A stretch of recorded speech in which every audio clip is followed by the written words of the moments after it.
Allô, allô. Allô. Ok.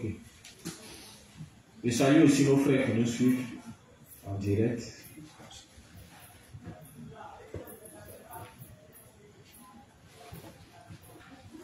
Nous sommes déjà à 19h33, donc on va commencer. S'il y a des personnes dehors, ils peuvent entrer. Nous allons commencer. Mais juste, nous allons nous disposer. On va confier le moment entre les mains du Seigneur. Donc, c'est sûr, la juste Élie va faire la prière. On se dispose. Amen. Donc, juste ensemble, disons merci à Dieu de nous avoir rendus sans péché et confions-lui le moment. Prions. Père éternel, nous te rendons grâce, nous sommes reconnaissants parce que autrefois nous étions des êtres voués à leur Père. Mais par pure grâce, par amour pour l'humanité, tu envoyas ton Fils Jésus-Christ qui a pris tous nos péchés à son baptême, par sa mort à la croix, par sa résurrection, par son ascension dans le ciel, et nous a rendus justes et saints par la foi. Merci Seigneur, parce que nous savons qu'aujourd'hui nous appartenons au royaume céleste et nous avons foi que nous y serons une fois passé le jugement de Dieu. Père, ce soir nous te confions l'enseignement. Merci déjà pour la présence de tout un chacun d'entre nous. Merci de placer les pas de ceux qui ne sont pas encore arrivés, qui sont en chemin. Merci de mettre dans le cœur de chacun d'entre nous la nécessité de s'unir à l'Église de Dieu. Merci d'avoir disposé le serviteur de ce soir. Merci de toi-même parler au travers de lui. Et merci de permettre à ce que nous puissions comprendre les enseignements, chacun selon son niveau de foi. Nous savons que tu nous as exaucés. Au nom de Jésus-Christ, nous avons prié. Amen. Amen. Merci. Ok. C'est juste hier, on a travaillé sur certains principes. Voilà. D'abord, pour commencer, quel est le point que nous traitons actuellement? Je ne parle pas du grand titre. Le grand titre, c'est les principes de base pour une croissance spirituelle et une foi constante. On est d'accord, non? Mais depuis, avant, tu en as abordé un nouveau point. C'est quoi le nouveau point que nous avons étudié ces 2 derniers jours?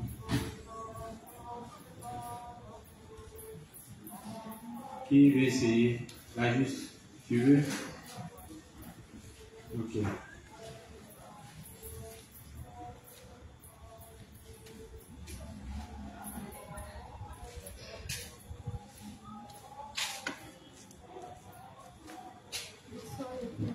Bonsoir, Agis.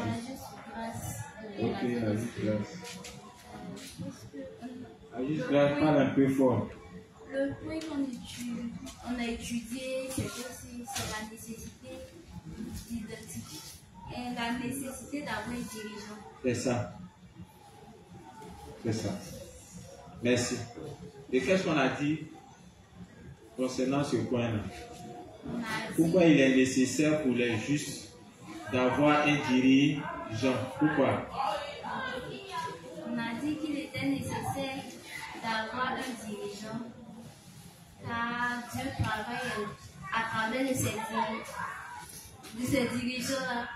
Et les dirigeants sont là pour nous guider. Oui. Ce sont nos bergers. Ils sont là pour nous guider tout au long de notre vie de foi. Oui. Merci, la juste. Nous devons toujours nous confier à nos dirigeants. Ok. Lorsque nous avons des soucis et puis. Oh. Merci. Qui d'autre? Tanis, tu veux essayer? Allez, on était ensemble ici, non, les justes. Il y a quel rôle dans ça là? Ce que tu as retenu, ce que tu as compris, tu expliques. De toutes les façons, on va revenir dessus encore. Bonsoir, juste. Moi, ma part, ce qui a retenu. Tu vas parler de quoi d'abord? on a parlé de la nécessité de s'attacher aux dirigeants. Sinon, la nécessité qu'il y a des dirigeants dans l'église. Oui. Voilà. Et ma part, ce qu'elle a c'est que les dirigeants sont importants et que les dirigeants sont même nécessaires. C'est-à-dire c'est normal aussi qu'il y ait un dirigeant dans l'église. Et puis, on a dit qu'on doit leur faire confiance. On doit aussi s'attacher à toutes les paroles qu'ils nous disent, parce que ce qu'ils nous disent ne vient pas d'eux, mais vient de la part de Dieu. Bon, c'est tout ce que tu dis. Merci. Rien juste. Qui d'autre veut essayer? Dites ce que vous avez compris, ce que vous avez retenu.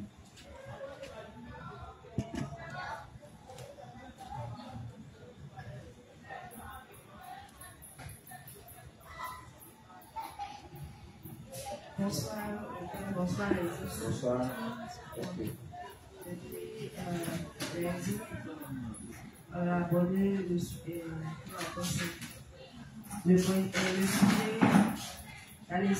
la nécessité d'avoir un dirigeant. Pour commencer, le Père avait pris le texte de Juge 3. La base dit que lorsque le peuple manquait les dirigeants, ils étaient livrés à eux-mêmes. Ils faisaient les choses selon leur propre pensée. Donc, à chaque fois qu'ils suivaient leur propre voie, ils ne suivaient pas les instructions de Dieu.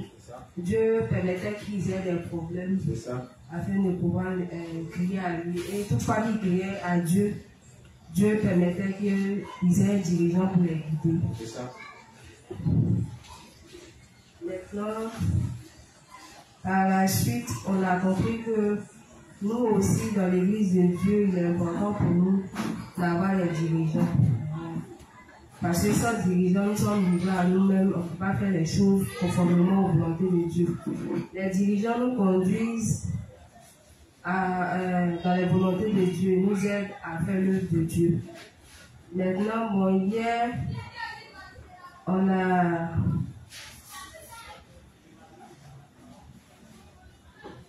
Hier, dans le livre 58, à la page 270, paragraphe 3, donc je n'ai pas noté le titre, mais là-bas, on a dit qu'il y a beaucoup de saints qui continuent d'ignorer leurs dirigeants. Et on a dit aussi que ignorer ses dirigeants, c'est une chose vraiment insensée. Maintenant, faire confiance à ces dirigeants-là, c'est une source de bénédiction pour le juste. Par la suite, dans le livre, à la page 200 du même livre, à la page 275, paragraphe 2, à la page 276, paragraphe 1, là-bas, bon, je sais pas noté le titre. Le dirigeant est bénéfique pour les saints, en ce sens que son souci premier là, c'est le bien-être des justes. Donc là-bas, on a vu qu'un dirigeant là, son souci premier là, c'est le bien-être des justes. C'est que le dirigeant ne vit pas pour lui-même, mais il vit pour les âmes. Maintenant, on a dit aussi qu'un dirigeant, c'est quelqu'un qui doit pas être paresseux. C'est quelqu'un qui doit être diligent afin d'amener les autres aussi à faire l'œuvre de Dieu avec diligence. Maintenant, on a dit aussi qu'un dirigeant, c'est pas quelqu'un qui règne juste et domine sur les autres depuis le haut. C'est-à-dire quoi? C'est pas quelqu'un qui est là, qui domine les autres, mais son rôle c'est d'aider les autres à pouvoir faire.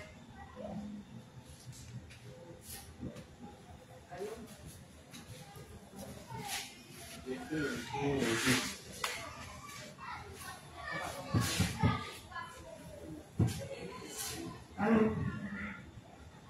je disais comme ça qu'un dirigeant,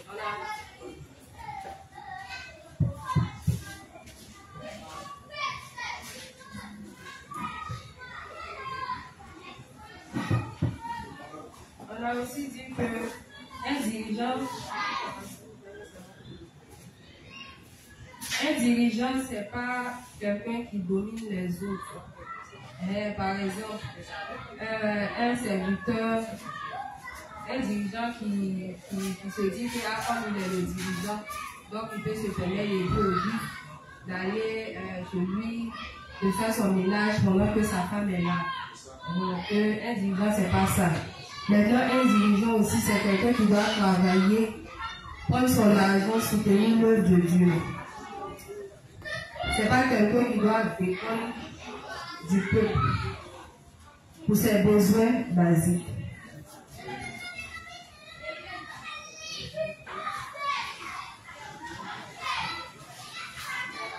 Je crois bien que je vais m'arrêter là. Merci, Esco. Merci.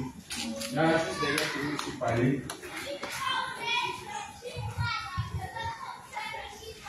Amen. Bonsoir, pasteur. Bonsoir. C'est la vie, Seigneur. Ok. Bon, nous avons vu la nécessité d'avoir un dirigeant. Et en réalité, il est nécessaire d'avoir un dirigeant. Comme on a vu dans Juge 3, verset 1, le peuple d'Israël, quand ils avaient un dirigeant, ils fleurissaient corps et esprit. De même pour les justes de notre temps actuellement, avec les dirigeants, nous aussi fleurissons corps et esprit. C'est ça. Et les dirigeants sont bénéfiques pour notre vie de foi, pour aussi notre salut, parce que ils entretiennent notre foi avec non seulement les enseignements qui sont donnés dans l'Église, mais aussi avec leur expérience.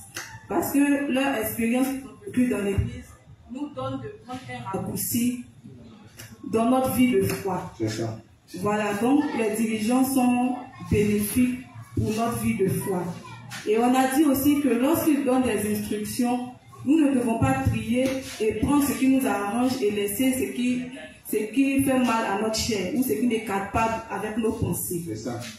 Mais nous devons suivre leur orientation, quelles que soient les circonstances. Parce qu'ils savent pourquoi ils nous donnent cette orientation-là.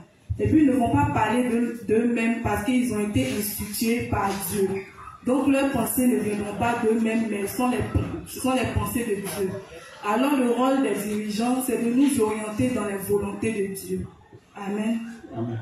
Et aussi, on a vu l'exemple du révérend qui s'est examiné lui-même et qui a dit, oui, en réalité, il est un bon dirigeant. Et pourquoi il est un bon dirigeant? Parce qu'il est bénéfique, il se préoccupe du bien-être spirituel des âmes.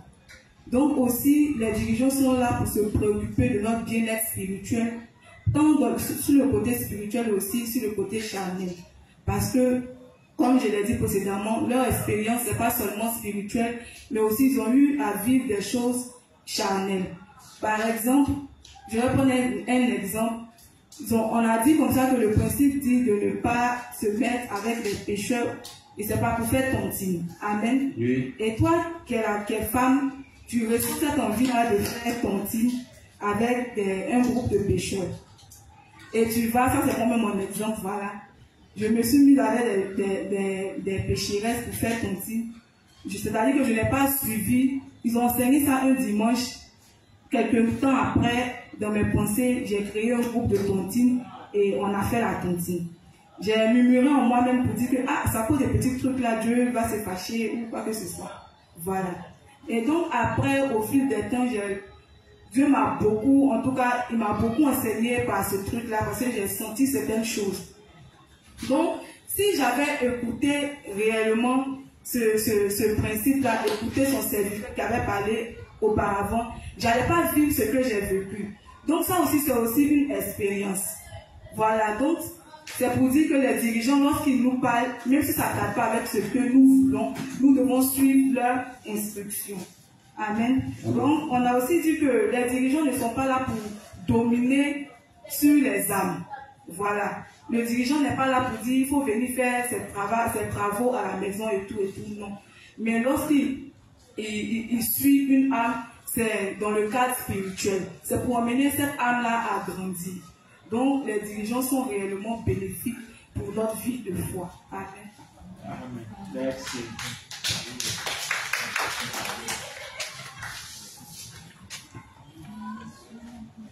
Ok, les justes, donc on va poursuivre. Hier, pour rappeler, on nous a dit que avoir un dirigeant est un enseignement qui est biblique. Amen. Avoir un dirigeant, c'est biblique. Et vous trouvez cela, on a utilisé le texte de Juge, où j'ai dit comme ça que tout le chapitre de Juge traite le sujet concernant les dirigeants, la nécessité d'avoir un dirigeant. Amen. Donc pour ceux qui ont tendance à ignorer les dirigeants, le révérend dit que c'est très insensé de se comporter ainsi. C'est très immature. C'est ne pas savoir que c'est un principe divin, c'est biblique. Voilà, chaque personne qui est née de nouveau doit avoir un dirigeant dans sa vie pour le guider dans les volontés de Dieu, pour l'aider à pouvoir prêcher l'évangile de l'eau et de l'esprit. Amen. Les apôtres, là, ils avaient des dirigeants. Ils ont eu un dirigeant. C'était le Seigneur Jésus-Christ. Ou bien, ils se sont laissés diriger par lui pendant un temps. Pendant son séjour sur la terre, ils ont été formés. Tout ce qu'ils ont donné comme instruction, ça ne venait pas d'eux. C'est ce qu'ils ont appris de qui? De Jésus. Le révérend lui-même, là, il a eu un dirigeant aussi. Le révérend n'est pas devenu ce qu'il est tout seul. À un moment, il est dit dans ses livres, il a été aussi un laïc. Ou bien, donc, toutes les étapes que nous traversons, il est passé par là. Il lui-même nous demande de comprendre qu'il est nécessaire d'avoir un dirigeant. Donc, il dit que cette information est à prendre au sérieux. Amen. Mais même en parlant de la nécessité d'avoir un dirigeant, on nous a montré les raisons pour lesquelles on a besoin d'avoir un dirigeant, n'est-ce pas? On dit le dirigeant, son rôle, c'est de faire quoi? C'est de nous conduire dans les voies du Seigneur. Lui, son rôle, c'est de nous conduire dans les volontés de Dieu. Amen. Puisque quand on est de nouveau, on ne sait pas ce que Dieu attend de nous, n'est-ce pas? On ne sait pas comment mener notre vie de foi, puisqu'on est encore attaché à notre ancienne manière de vivre. Donc c'est eux maintenant qui vont nous communiquer les volontés de Dieu, à savoir comment en tant que juste, on doit désormais mener notre vie de foi. Amen. Comment en tant que juste, on doit accomplir notre devoir de sacrificateur. On accomplit les justes. On dit un dirigeant, ce n'est pas quelqu'un qui est là pour juste dominer sur les âmes. Ça n'a rien à voir. Un dirigeant, il est comme, quelle image je peux donner? Nos parents à la maison. Amen. Ils sont comme nos parents, ils sont comme nos papas, ils sont comme la maman. Toutes leurs préoccupations, c'est de faire quoi? C'est pour s'assurer de notre bien-être. C'est de s'assurer qu'on ait un avenir meilleur, n'est-ce pas? Maintenant, imaginez que vous avez un enfant à la maison. Vous avez un fils ou une fille à la maison qui, par moment, a des soucis. Un enfant a faim depuis le matin.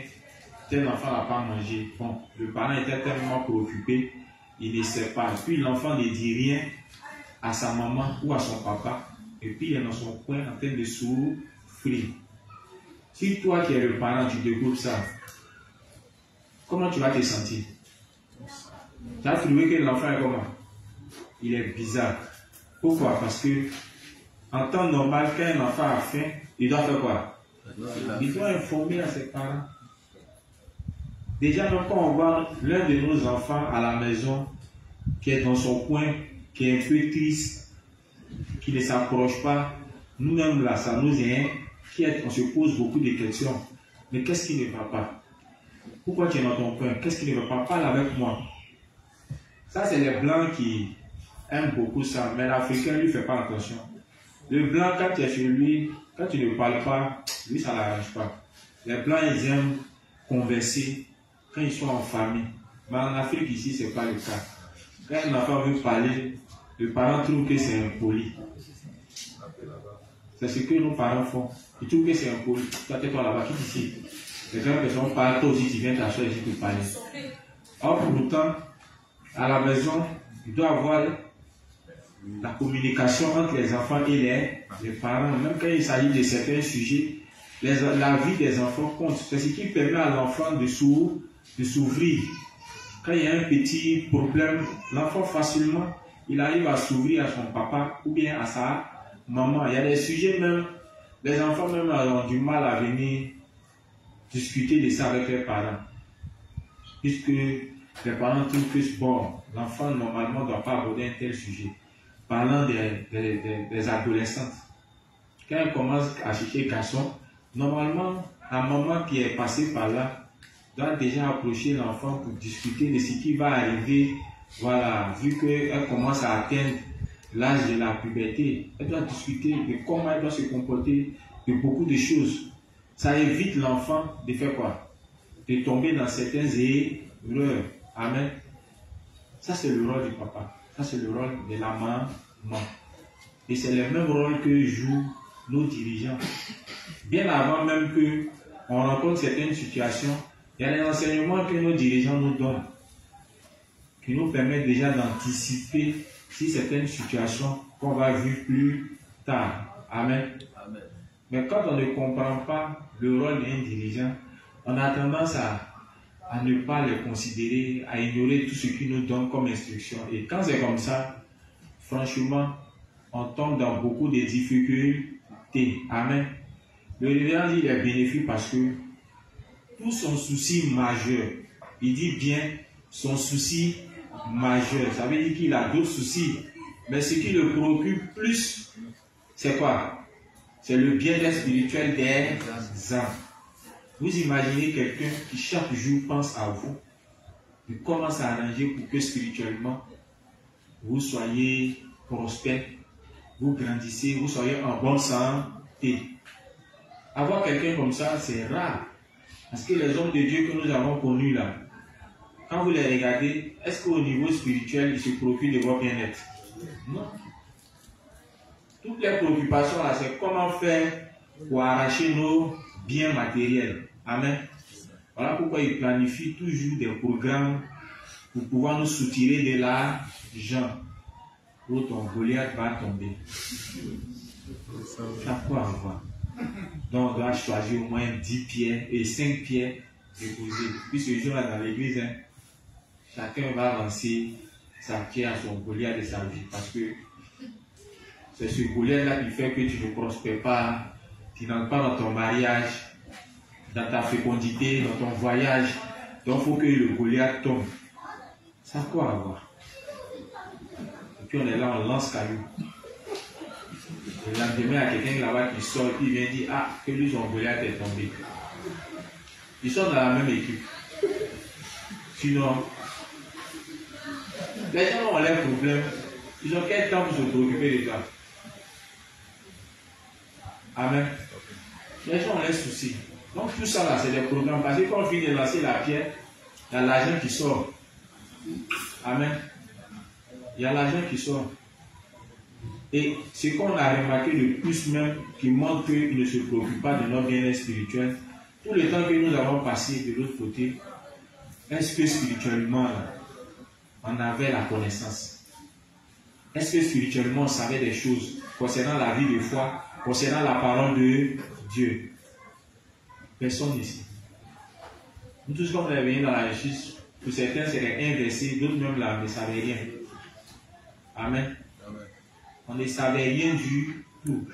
Tout ce qu'on nous enseignait, c'est qu'il y a quelqu'un dans notre vie qui nous en veut, soit c'est nos parents, soit c'est un proche. Donc, tout était focalisé sur quoi? Notre délivrance, etc., etc. Comment nous délivrer de l'emprise des sorciers, de Satan et autres. Amen. Si ce n'est pas ça, c'est les jeunes pour pouvoir passer à une étape de délivrance. Entre nos dirigeants ici, c'est carrément le contraire.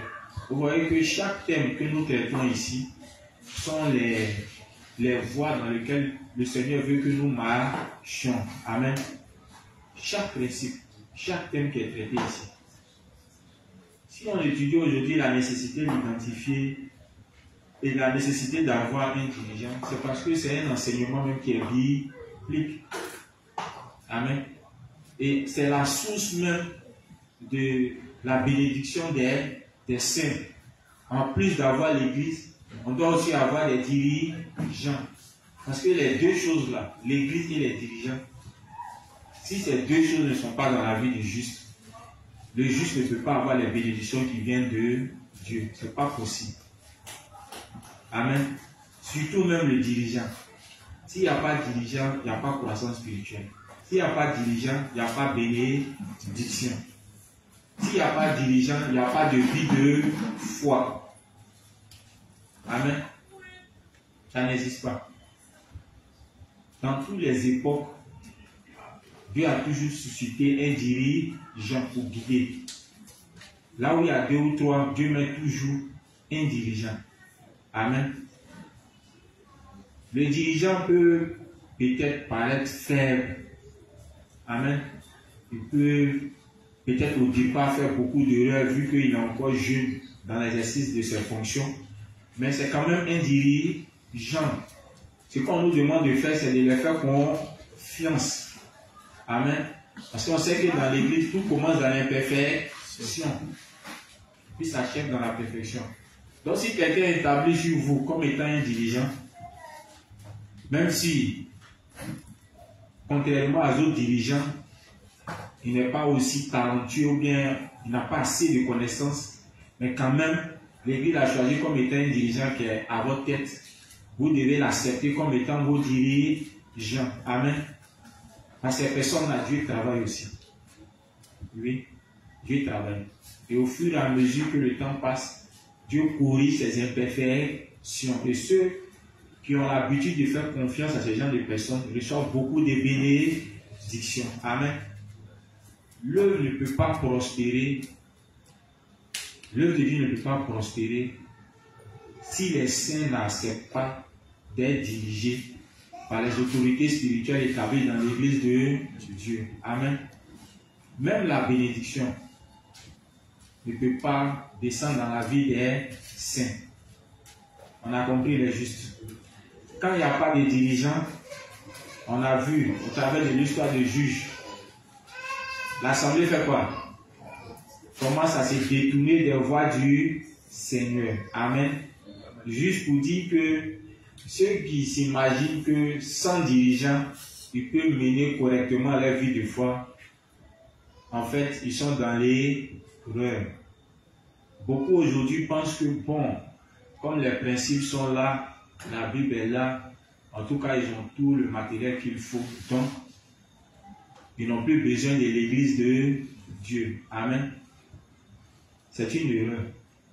Tu auras toujours besoin de l'église parce que on a remarqué une chose, même nous-mêmes qui sommes des dirigeants, à un certain moment donné, Dieu nous ramène encore à nos dirigeants. Parce que dans l'exercice de nos fonctions, il y a des périodes où on est bloqué. Et puis on est obligé de revenir vers nos dirigeants, les consulter. C'est Dieu lui-même qui fait ça. Amen. C'est Dieu lui-même qui fait ça. Pour nous ramener toujours à consulter nos dirigeants, à les consulter et à les considérer comme étant nos dirigeants. Amen. Donc si même nos prédécesseurs le font, ce n'est pas nous qui ne savons rien, qui n'avons pas compris qu'il est nécessaire pour nous d'avoir nos dirigeants auprès de nous, pour nous guider dans la bonne foi. Amen. Ok. On va poursuivre. Cette fois-ci avec le livre 17, page 46, paragraphe 2. 17, page 46, paragraphe 2. S'il n'y avait pas de berger, les brebis seraient confuses. Zacharie 13, verset 7. Lisons Zacharie 13, verset 7. le texte nous dit, s'il n'y a pas de dirigeants, les brebis seront confuses. Zacharie 13, le verset 7. Voici ce que le Seigneur de l'univers déclare. Épée, réveille-toi contre mon berger, contre mon ami courageux. Tue le berger, alors les moutons partiront de tous côtés, et j'attaquerai les petits du troupeau. Si on frappe le berger, les moutons vont voir. Se dispersent. Dans Matthieu 26, verset 31. Matthieu 26, le verset 31.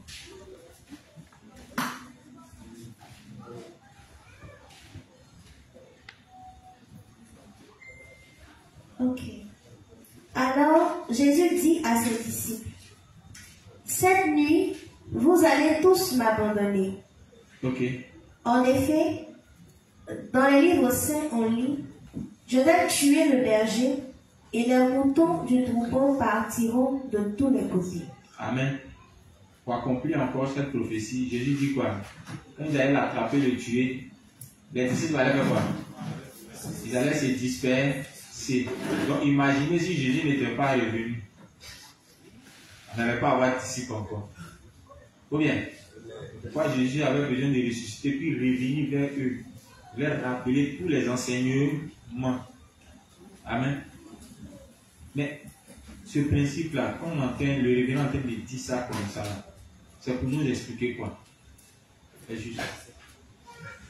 Quand le révérend dit ça comme ça, en s'appuyant sur le texte de Zacharie, c'est pour nous dire quoi?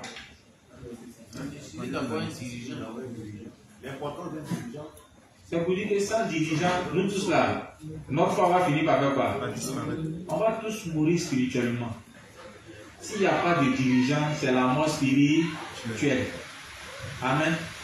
Donc, pour dire aussi que ceux qui sont dans l'église, mais qui n'ont pas les dirigeants dans leur cœur, finiront par faire quoi? Ils vont mourir spirituellement. Amen.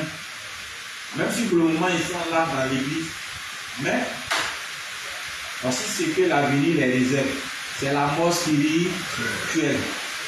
Amen. Parce que quand il n'y a pas de dirigeants, forcément c'est la confusion. Donc ces personnes-là, qui n'acceptent pas les dirigeants dans leur cœur, ils sont comment?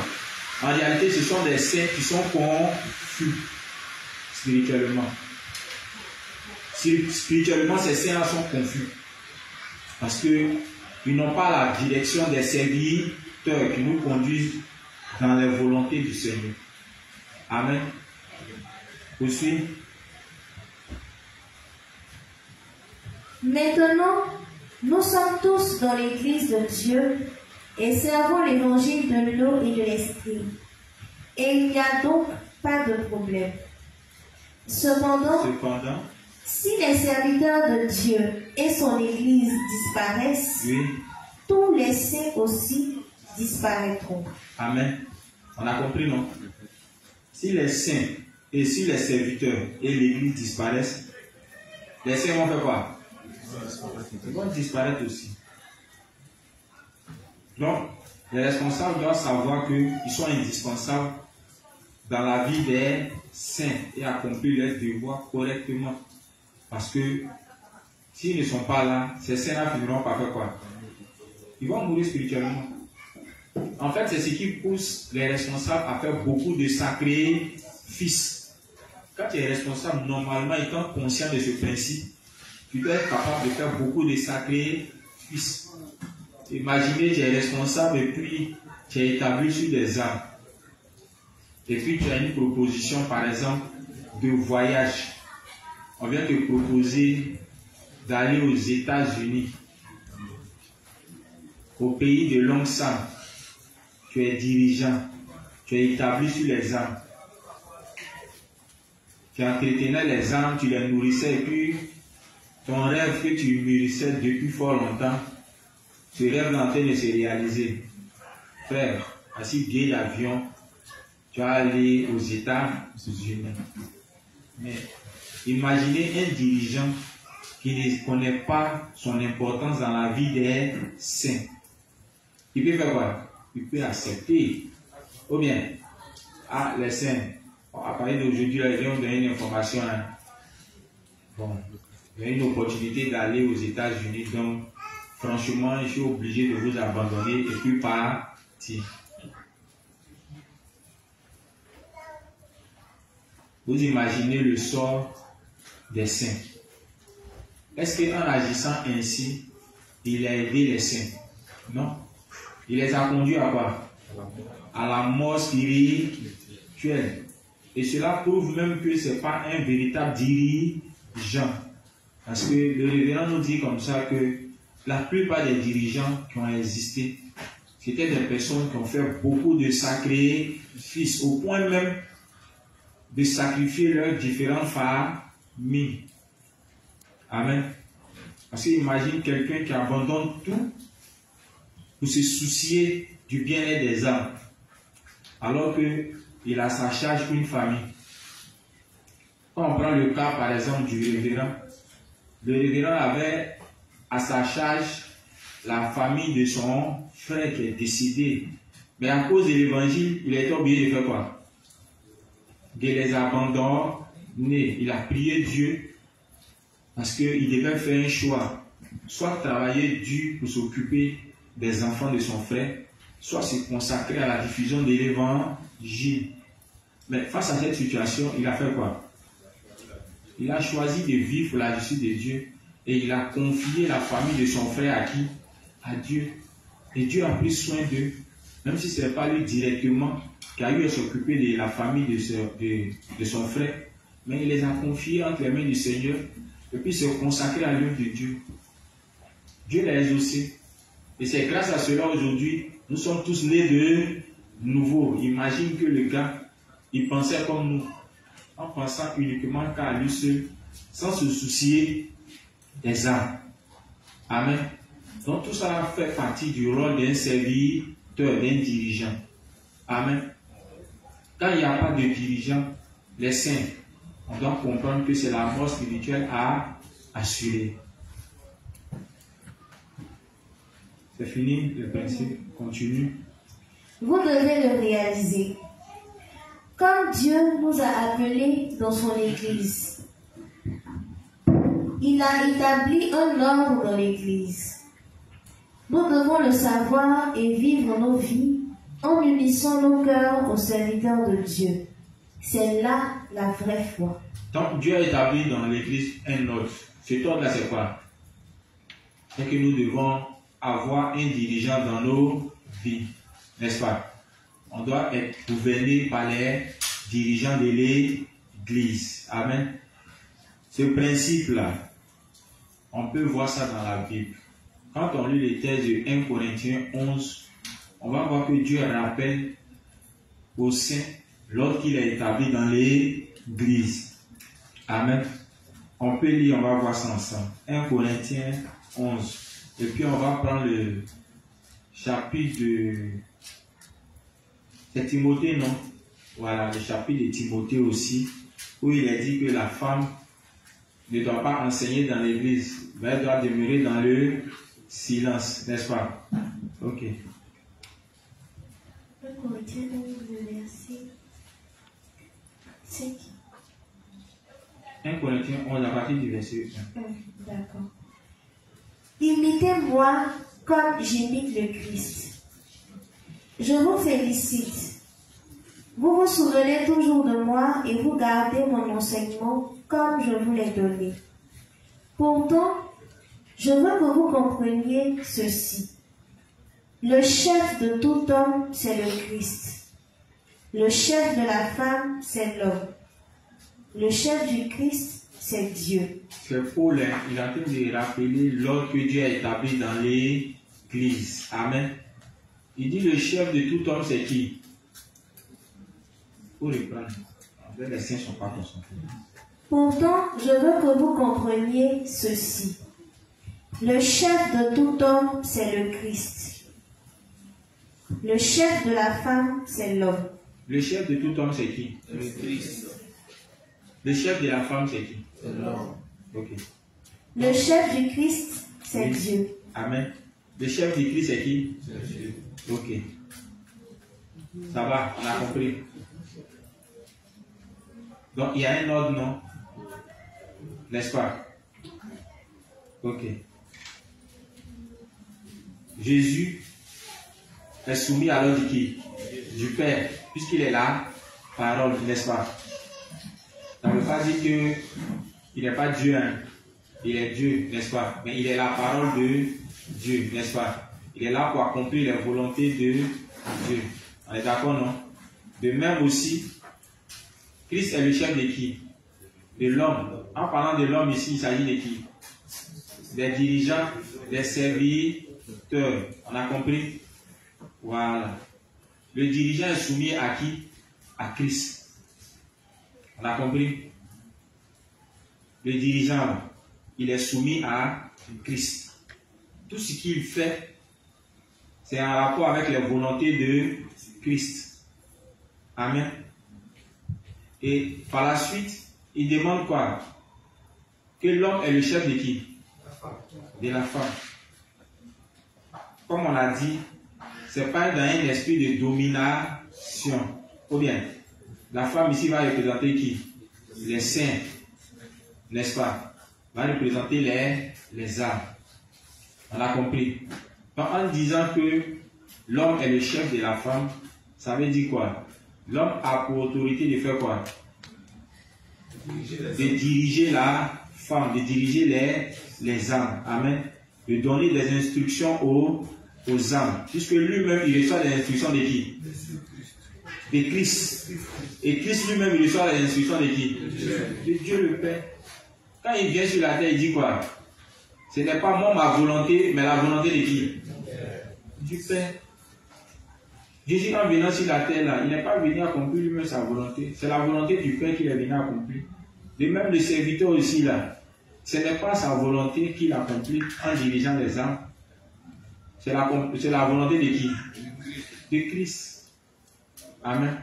Il est soumis à Christ. Donc, tout ce qu'il fait, c'est dans la volonté de Christ. Et c'est cette volonté-là, il essaie de nous communiquer. C'est avec ça qu'il nous dirige. C'est avec ça qu'il nous conduit. Amen. Donc, quand on est uni au serviteur, c'est comme si on est uni à qui? Quand on est uni au serviteur, ça veut dire qu'on est uni à qui? À Christ. Ça veut dire aussi qu'on est uni à qui? À Dieu. Ou bien, il y a un lien qui est là. Donc, les rejeter, c'est rejeter Christ. C'est rejeter Dieu lui-même. Ne pas nous laisser guider par eux. C'est ne pas nous laisser guider par qui? Par Christ lui-même. Amen. Vous voyez que Paul rappelle que Dieu, là, il ne saute pas les étapes. Bien avant même que Dieu nous parle, il va communiquer ses volontés à Christ. Et puis Christ, il communique ça à ses serviteurs. On n'a jamais dit que Dieu, il a sauté Christ, il a sauté les serviteurs, et puis il est venu parler directement aux âmes. Ça ne se fait pas. Amen. Donc, on comprend que ils sont indispensables dans nos vies. Si seulement on veut continuer d'être unis à Christ et à Dieu lui-même. Amen.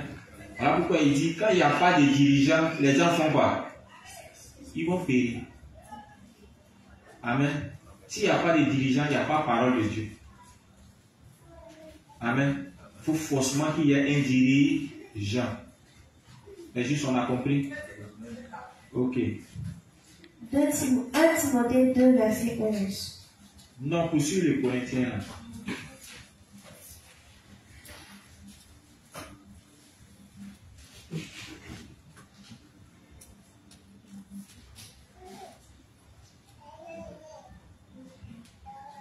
Corinthiens 11.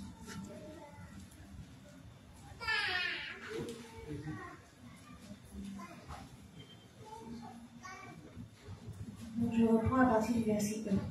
Imitez-moi comme j'imite le Christ. Je vous félicite, vous vous souvenez toujours de moi et vous gardez mon enseignement comme je vous l'ai donné. Pourtant, je veux que vous compreniez ceci.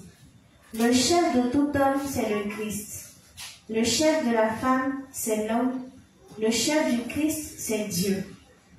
Un homme qui en public prie ou qui parle au nom de Dieu avec la tête couverte ne respecte pas son chef. Une femme qui, en public, prie ou qui parle au nom de Dieu sans avoir la tête couverte ne respecte pas son chef. Oui. C'est exactement comme si elle avait la tête rasée. Donc il demande à l'homme de ne pas porter le voile, n'est-ce pas? De ne pas porter le voile. Il dit ça déshonore son chef, n'est-ce pas? Mais il demande à la femme de faire quoi? De toujours porter un voile. En signe de quoi? De soumission, n'est-ce pas? Donc il dit quoi? C'est pas à l'homme d'être soumis à la femme, n'est-ce pas? Mais à la femme d'être soumis à qui? À l'homme. Amen. Donc c'est le symbole spirituel du voile. Aujourd'hui, nos soeurs ils portent voile, mais ils ne savent pas pourquoi nos parents d'avant portaient des voiles. Amen. Un signe de soumission. Vous dites quoi? Continue. Il va poursuivre. Si une femme ne se couvre pas la tête, alors qu'elle se fasse raser la tête. Donc si une femme veut prophétiser, elle doit faire quoi? Elle doit se voiler, n'est-ce pas? Donc ce qui veut dire quoi? La femme a la capacité de faire quoi? D'enseigner, n'est-ce pas? Elle a la capacité d'enseigner, mais elle doit le faire sous la direction de qui? De son père spirituel, du dirigeant. Amen. On a dit aux saints qui sont récemment nés de nouveau, c'est vrai qu'ils peuvent évangéliser, mais compte tenu du fait qu'ils ne savent rien en matière d'évangélisation, ils doivent faire quoi? Ils doivent faire des fronts assistés. Amen. Ils doivent suivre les instructions de l'aide d'évangile qui leur demande de ne pas enseigner, mais plutôt soit de distribuer des livres en mentionnant dedans le numéro et le contact et le nom d'un dirigeant ou bien d'un prédécesseur. Amen. Ou bien, ils peuvent aussi, comme on appelle, inviter les âmes et puis informer les responsables pour qu'il y ait une rencontre, pour que, étant à côté, les responsables travaillent et puis voir comment ça fonctionne. C'est une manière aussi d'évangéliser. Amen. Amen. Voilà. C'est comme aussi quand on va évangéliser, on met toujours un dévancier à côté de nous et c'est à lui qu'on donne les instructions, n'est-ce pas? Si on va, c'est lui là qui est votre prédécesseur. Mais généralement, les saints, c'est compliqué de se soumettre, oui, parce que quand ils voient le front ne va pas comme ils le souhaitent, ils ont tendance à intervenir sans pour autant attendre l'ordre de leur chef qu'ils ont établi à leur tête. Et quand c'est comme ça, c'est comme si on détruisait l'ordre que Dieu a établi dans son église. Amen. Donc on veut faire les choses, s'il y a quelqu'un qui est à notre tête, on doit toujours faire les choses en tenant compte de lui, en le consultant, en attendant de lui des instructions. Amen. C'est pareil pour les hommes comme c'est pareil aussi pour les dirigeants. Parce que les dirigeants eux-mêmes, ils ont aussi à leur tête des dirigeants. Amen. Nous comme ça qui sommes les responsables des zones, il y a les inspecteurs qui sont là, la pasteur même qui est là. Amen.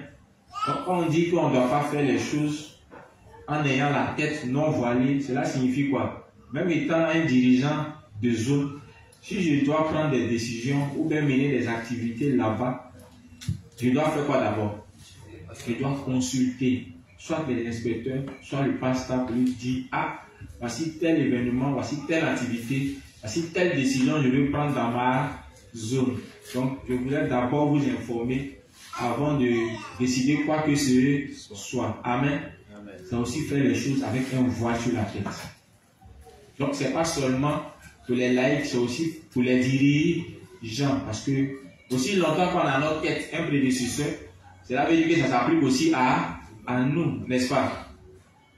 Ok. Si une femme ne se couvre pas la tête, oui, alors qu'elle se fasse raser la tête. Mais si c'est une honte pour une femme d'avoir les cheveux coupés ou rasés, elle doit avoir la tête couverte. L'homme, lui, ne doit pas avoir la tête couverte. Il est l'image et la gloire de Dieu. Donc l'homme ne doit pas se couvrir la tête puisqu'il est quoi? Il est l'image et la gloire de Dieu. Voilà, oui. Mais la femme est la gloire de l'homme. Ça va, non? Oui. En effet, Dieu n'a pas fait l'homme à partir du corps de la femme. Mais il a fait la femme à partir du corps de l'homme. Entre l'homme et la femme, qui est venu premier? C'est l'homme.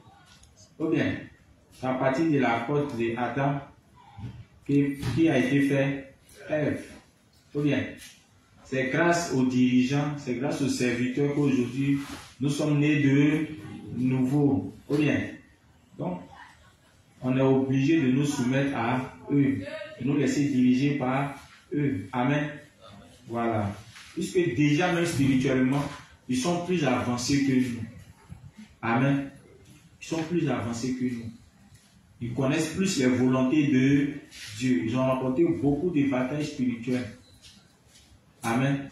Donc, ils sont capables de nous aider, de nous guider. Ça va.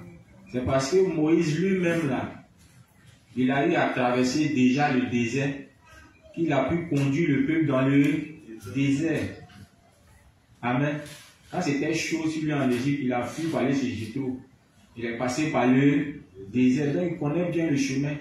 Les dirigeants connaissent bien le chemin de la vie de foi. Amen.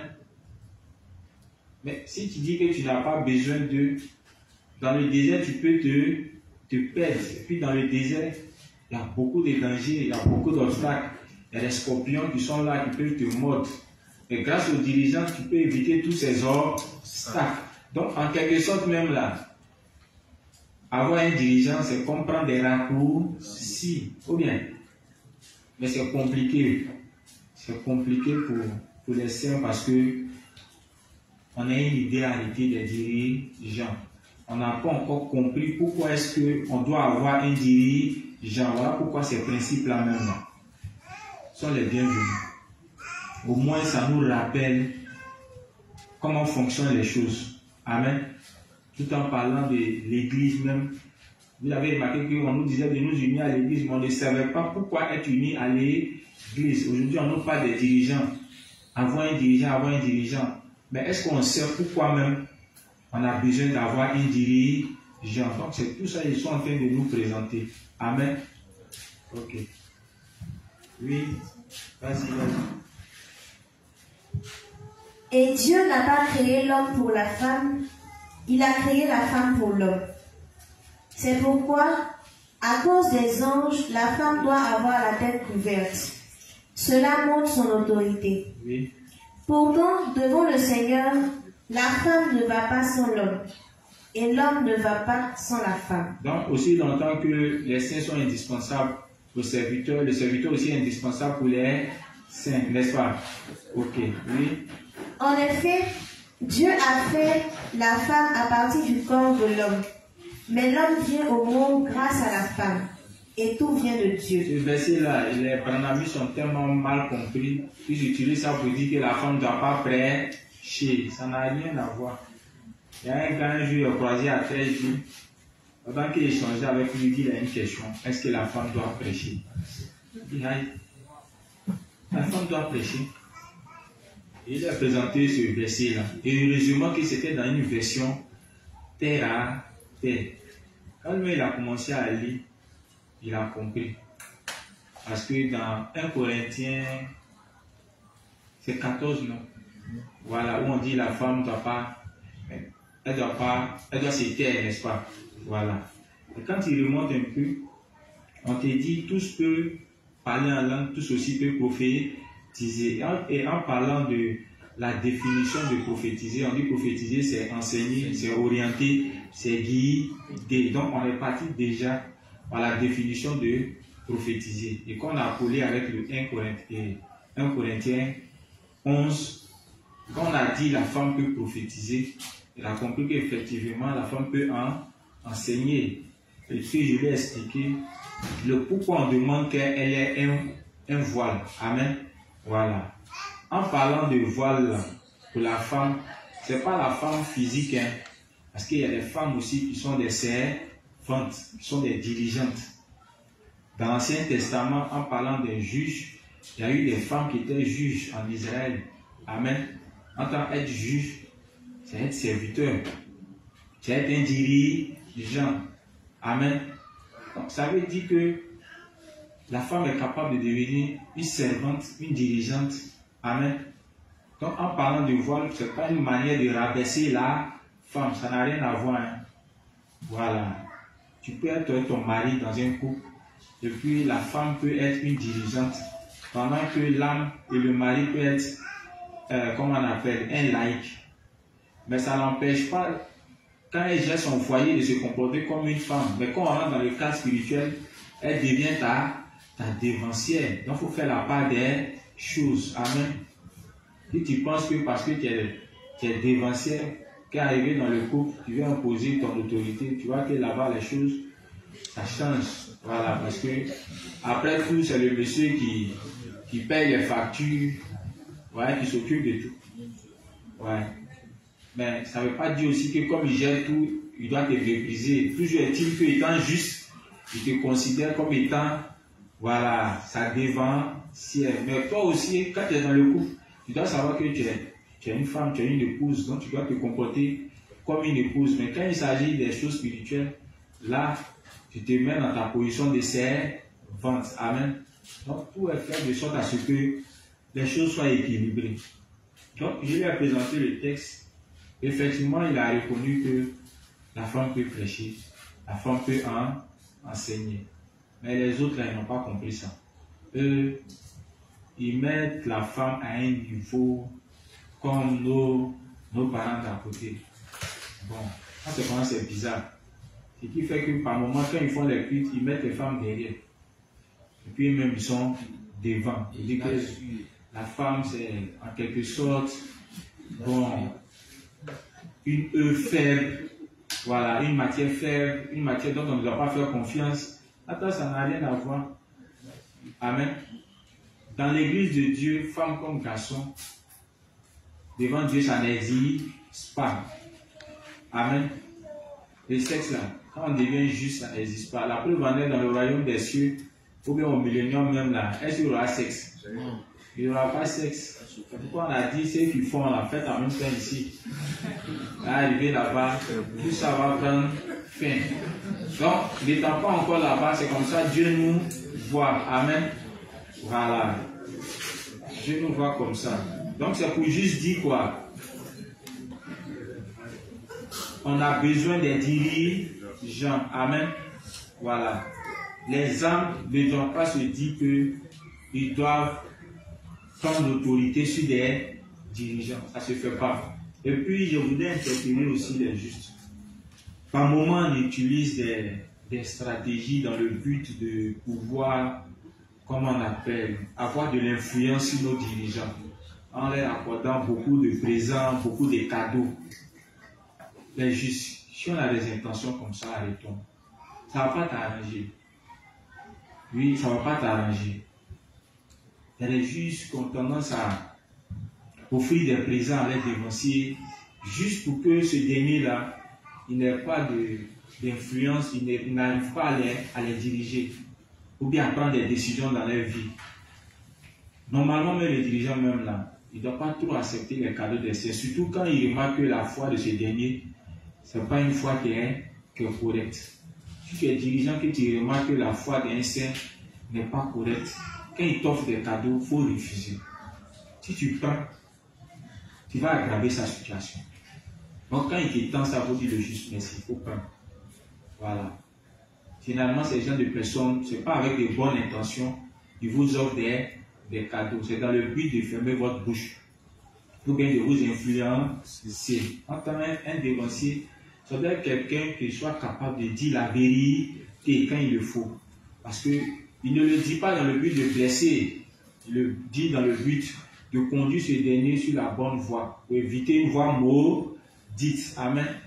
Mais quand le serviteur reçoit trop de cadeaux, il a tendance à passer sous silence, voilà, certains comportements des saints qui peuvent le conduire à la destruction spirituelle. Donc on doit éviter ça.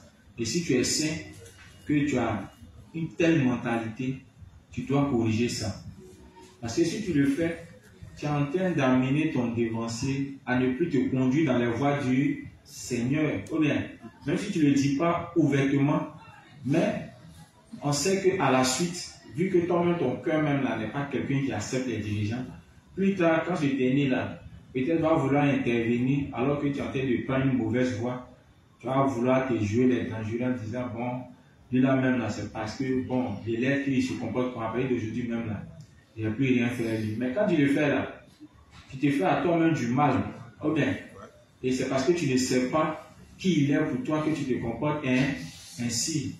On dit ceux-là, ils sont une source de bénédiction pour nous, dans la mesure où ils sont là pour nous aider à bien nous porter spirituellement. Amen.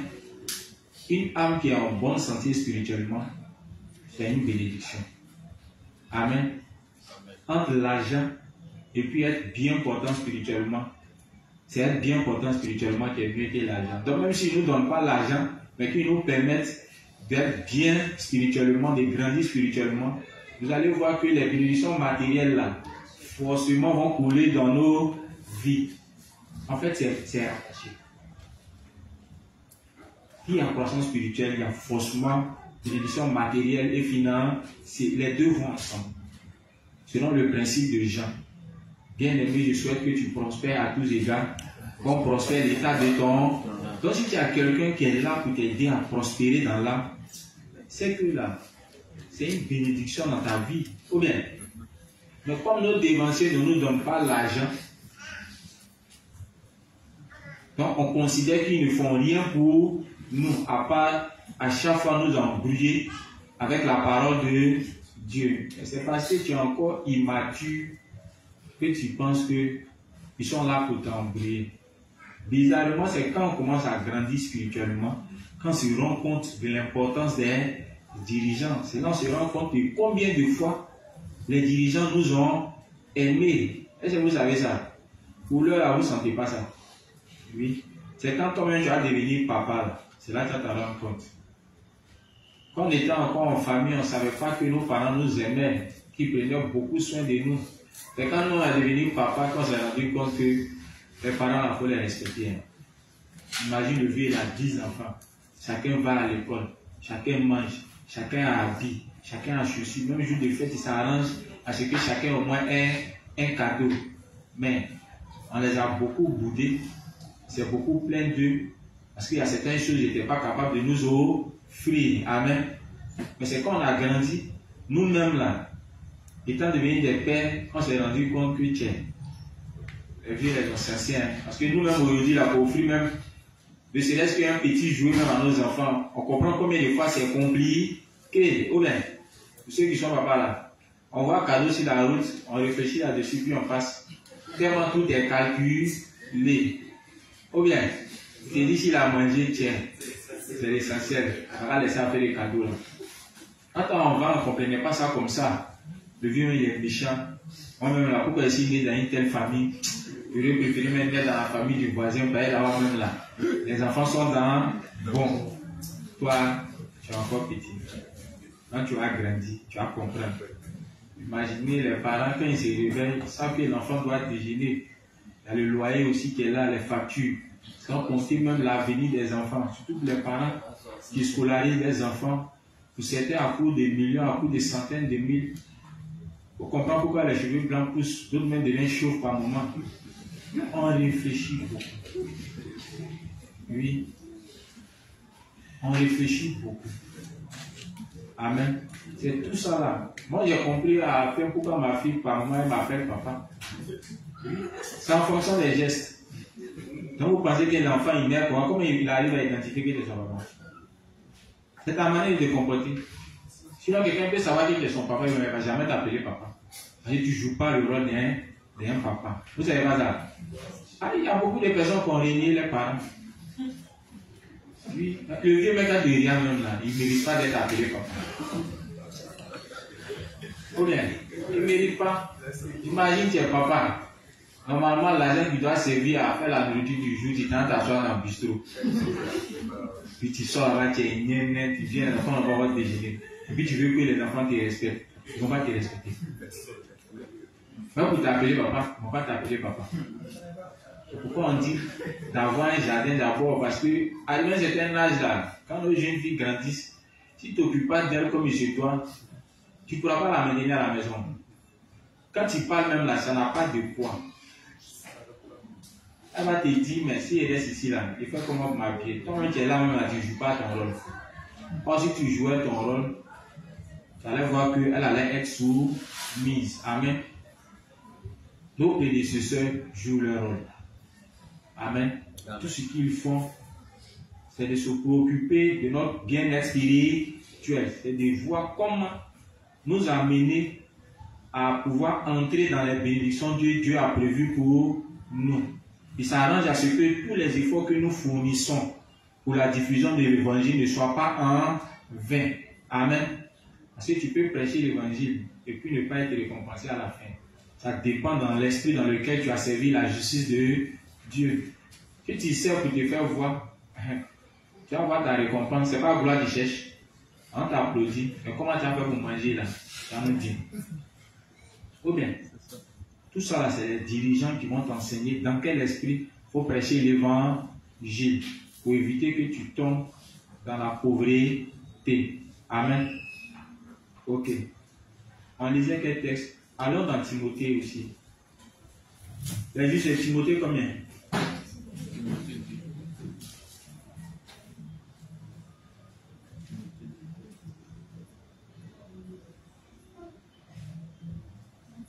Timothée 2, à partir du verset 11.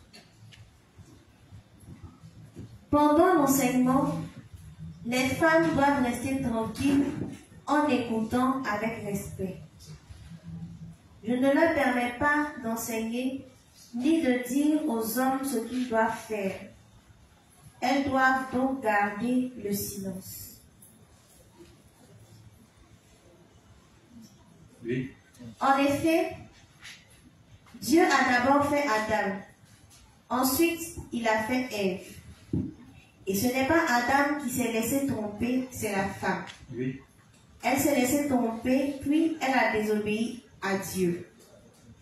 Pourtant, elle sera sauvée en ayant des enfants, mais à une condition. Elle doit garder fidèlement la foi et l'amour et mener une vie sainte qui plaît. Voici un autre texte encore que l'analyse utilise pour dire que la femme ne doit pas prêcher. Enfin, ça n'a rien à voir. Il a expliqué le pourquoi. Il dit, est-ce que c'est Adam qui a été séduit? Non. Qui a été séduit? C'est Ève. Pour dire simplement que les dirigeants, là, ils se tiennent toujours sur la parole de Dieu. Amen. Voilà. Comme Jésus, là, quand il a été tenté dans le désert, vous avez vu comment il a répliqué sans cesse, non? En s'appuyant sur la parole de Dieu. Donc, les serviteurs, c'est ça. Mais par contre, les âmes, là, ils ont tendance à suivre carrément leur pensée, au lieu de faire quoi? De toujours s'appuyer sur la parole de Dieu. Amen. Donc, ces personnes-là, on ne peut pas les permettre d'enseigner. Il dit d'enseigner quoi? Les pensées. Amen. Donc, ils doivent apprendre de leurs prédécesseurs. Ils doivent se laisser guider par les prédécesseurs. Amen. Donc, on doit faire la part des choses. Les justes. On rappelle que s'il n'y a pas de dirigeants, s'il n'y a pas de saints, notre foi va faire quoi? Va finir par disparaître. On va mourir spirituellement. On a compris les saints. C'est bien compris. J'ai dit, Jésus lui-même, quand il est décédé, les disciples ont fait quoi? Ils ont été dispersés. Si Jésus ne revenait pas, c'est pas sûr que c'est 12 ou c'est 11 qui sont restés comme disciples, à part Judas. Ils allaient toujours garder la foi. Mais il est revenu, il a fait près de combien? Près de 40 jours, ouais. Voire un mois plus. Passer son temps à les rappeler encore les enseignements qu'il faut jusqu'à ce qu'ils montent devant eux. Amen. C'est là qu'ils ont pu garder la foi. Le mari, il est parti. Il a montré qu'il est toujours présent avec eux sous forme de Saint-Esprit. Amen. Donc il continue toujours, tant même que le Christ n'est pas là physiquement, il continue toujours de se laisser diriger par lui. Bien, il continue toujours de se laisser guider par lui. On a compris les saints. Okay. Donc, on vient de lire le texte de Zacharie 13, 7, Matthieu 26, 31, pour dire que quand il n'y a pas de dirigeants et l'église, les saints finissent par périr spirituellement. Amen. Ok. Donc, elle va poursuivre. Oui, vas-y. Livre 62, page 247, paragraphe 1. Livre 62, page 247, paragraphe 1. Lecture. Cependant, vous et moi ne sommes pas des imbéciles. Le peuple de Dieu vous semble-t-il être fait de saints, de simplés? Bien sûr que non. Mes chers croyants, le fait qu'il y ait de vrais dirigeants dans l'Église de Dieu est une grande bénédiction pour les saints. Ces dirigeants sont là pour vous et pour moi. Oui. Ils sont les serviteurs de Dieu. Les dirigeants de l'Église sont les dons de Dieu pour vous. Oui. Ce sont les bénédictions de Dieu. Les serviteurs sont les bénédictions de Dieu pour nous. Ils sont les dons de Dieu pour nous. Oui. Vos dirigeants d'Église vous guident dans la préparation pour les prochains jours de tribulation. Car ce âge sera bientôt assiégé par toutes sortes de problèmes. En parlant du fait que les dirigeants sont un don pour nous et une source de bénédiction, il va donner un cas pratique. Il dit nos dirigeants, en ce qui concerne les événements qui vont arriver à la fin des temps, nos dirigeants font quoi? Ils nous préparent déjà aux événements qui vont arriver à la fin des temps. Parce que le révérend dit comme ça que si un saint n'est pas préparé maintenant même aux événements qui vont arriver à la fin des temps, c'est pas sûr qu'il pourra garder la foi. C'est pas sûr. Amen. Un saint doit savoir tous les événements qui vont arriver à la fin des temps. En temps normal, même chaque saint doit maîtriser le livre d'Apocalypse.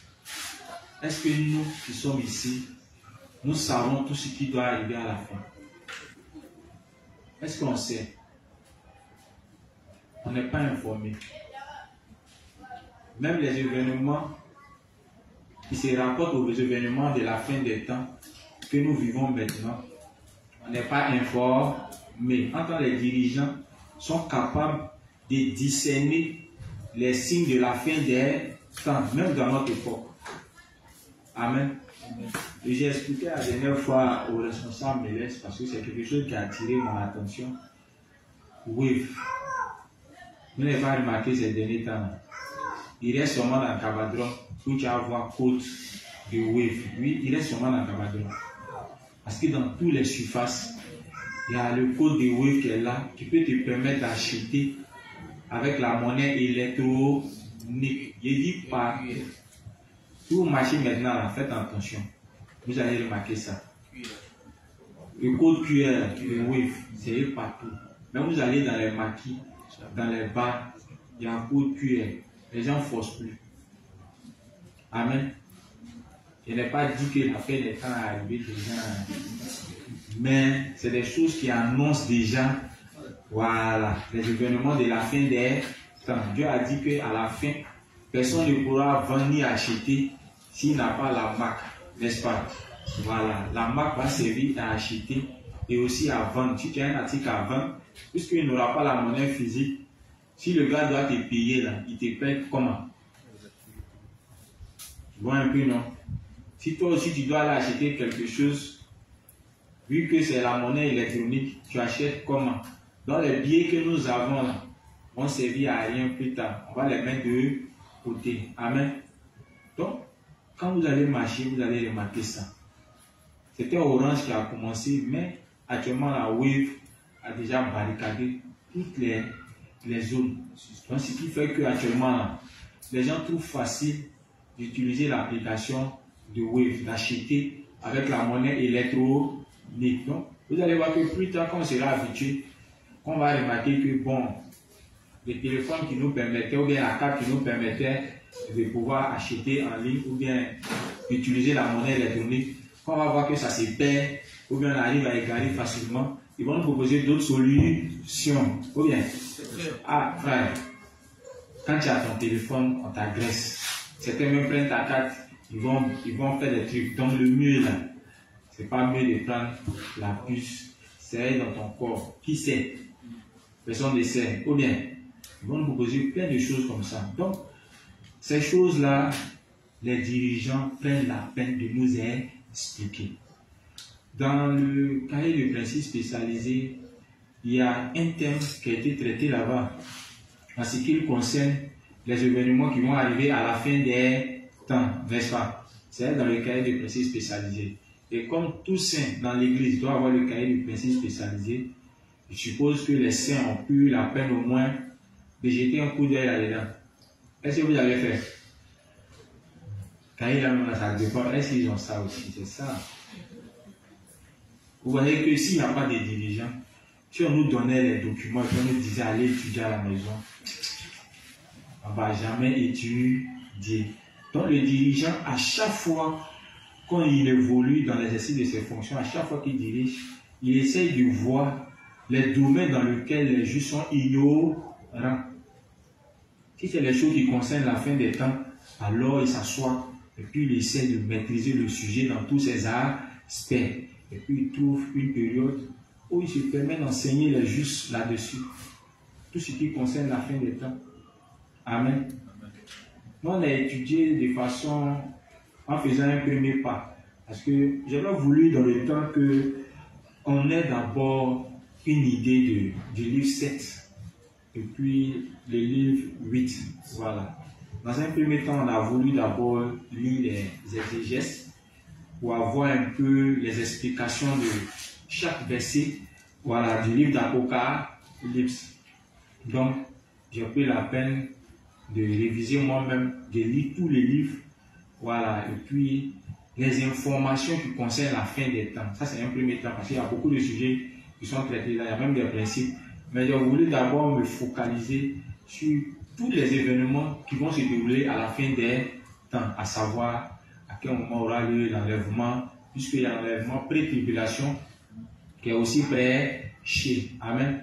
Donc, on a voulu savoir ça d'abord. C'est comme ça qu'on a étudié le livre 7, le livre 8. Je vous assure, exégèse par exégèse, verset par verset. On a expliqué. Et en allant dans les explications complémentaires, il y a d'autres explications qui sont en rapport avec les versets. J'ai voulu d'abord que les saints aient d'abord, voilà, un certain niveau en ce qui concerne les événements de la fin des temps. Et puis par la suite, on allait au-delà. Voilà, pour le moment, on n'a pas encore étudié, mais moi, j'ai voulu aller au-delà en essayant encore d'ajouter d'autres informations. Par exemple, du livre 31, qui traite aussi le livre d'Apocalypse. Et là, il intervient avec le chapitre du Matthieu 24. Amen. Chapitre du Matthieu 24. Et puis, même en parlant du Matthieu 24, il rapporte ça avec le texte de Daniel. Voilà. Donc, vous imaginez tous ces versets, quand tu prends et puis tu les mets ensemble en fonction des différents points, je vous assure que l'Apocalypse devient plus facile à comprendre. Amen. Normalement, un dirigeant doit s'assurer que les saints comprennent tout ce qui doit arriver à la fin des temps. Parce que c'est un sujet que la plupart des dirigeants des communautés chrétiennes n'abordent pas. Amen. Ils n'abordent pas. Depuis que vous avez fréquenté les églises là, on vous a déjà parlé d'Apocalypse comme ça. Ils ne prennent pas ça comme ça. C'est compliqué. Amen. C'est compliqué. Même malgré le révérend a expliqué, si les dirigeants ne sont pas assis avec toi pour t'expliquer, pour recadrer, parce que c'est un désordre. On se comprend, non? Il y a un désordre dedans. Donc s'ils ne s'asseyent pas avec toi pour t'expliquer de façon chronologique, même si tu as les livres, tu as un livre, mais les informations ne seront pas claires dans ta tête. Amen. Tout cela montre que nos dirigeants sont une source de bénédiction, n'est-ce pas? Parce que déjà, ils nous préparent à un événement majeur qui va arriver à la fin des temps. En tant que les pécheurs, les gens qui vivent autour de nous, ils ne savent pas. Aujourd'hui, les justes se vantent de savoir déjà ce qui va arriver à la fin des temps. Ce qui fait que quand il y a des discussions concernant les choses de la fin, tu vois que le juste se sent à l'aise. Ou bien, il peut discuter de ça avec les pécheurs, tout en s'appuyant sur les Écritures. Amen. Mais les autres ne savent pas. Moi, je me rappelle une fois, il y a déjà nos leaders qui parlaient d'une crise économique, et puis ils parlaient aussi, quand ils ont discuté avec les Laïti, que Gbagbo allait revenir, tout ça là. J'ai a dit ça à ma belle, que toujours même là, il va revenir. En fait, elle a compris, elle a entendu, mais c'est passé comme ça. Parce qu'elle s'est dit que c'est moi qui lui donne l'information, et puis d'où même j'ai tiré cette information.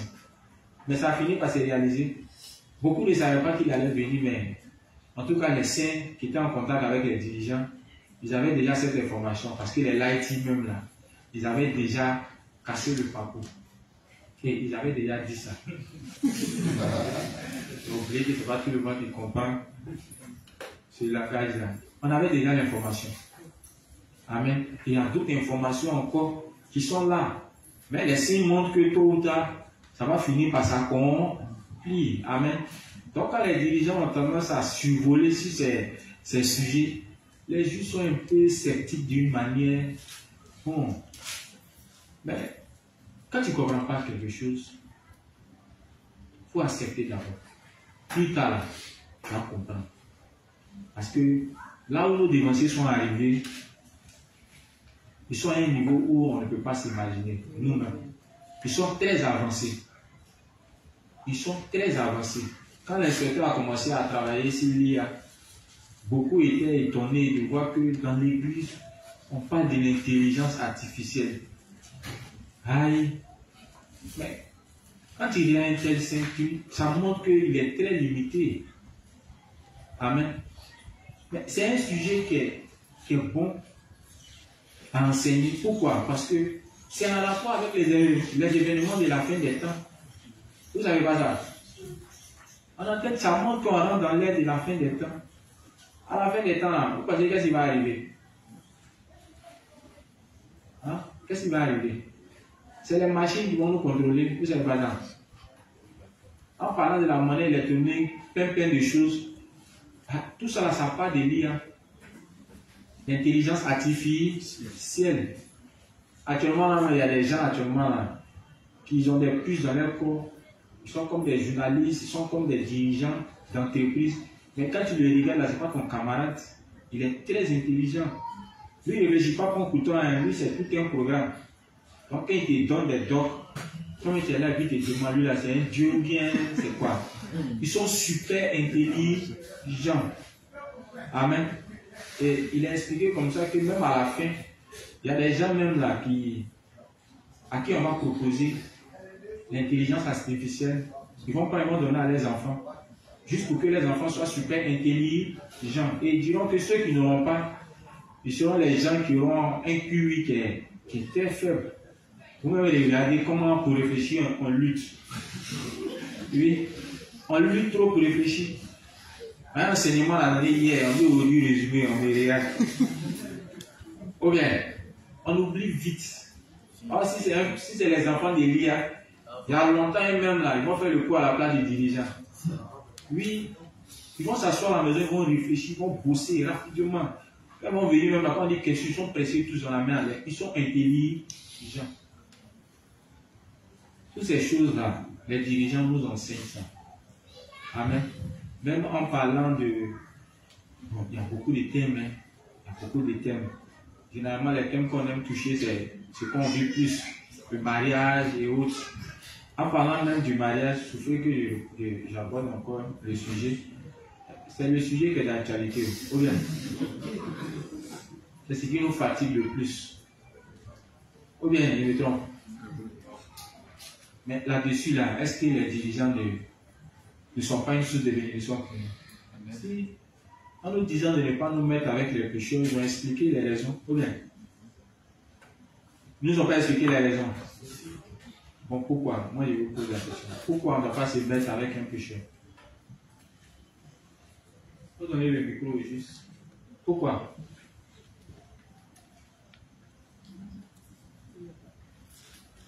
Donc, attention, comme tu as le micro. Allez, comment? Toi, tu es en couple, non? Pourquoi tu t'es mis en couple avec juste?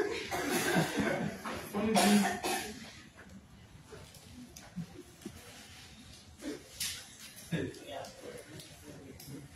C'est tout ça qui c'est la réponse qui demande de déposer tout devant elle, c'est lourd. Hein. Tu ne t'attendais pas à ça. Ok, c'est le juste Martial. Oui, le juste.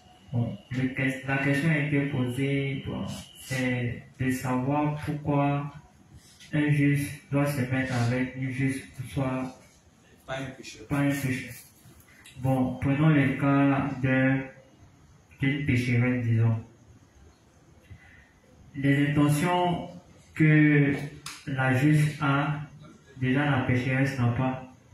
Du coup, quand il s'agit de faire une prière, de prier, prends un exemple tout court, quand l'homme est juste et puis l'autre est pécheresse, quand l'homme veut prier, puisqu'ils n'ont pas la même foi, la pécheresse se sent toujours faible. Bon, elle n'a pas l'intention même de prier avec, elle n'a pas l'intention même de prier avec le juste en question. Et puis, quand l'homme veut faire les œuvres spirituelles, c'est-à-dire, bon, les soirs aller à l'église, la femme qui est pécheresse l'empêche toujours de partir. Parce qu'elle trouve bon de rester avec lui.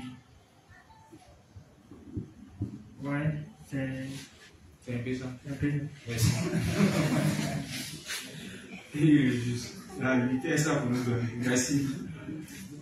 Mais juste, c'est pas bon de se mettre avec une pécheresse. On nous a monté ou bien? Voilà. Tu peux perdre la foi dedans.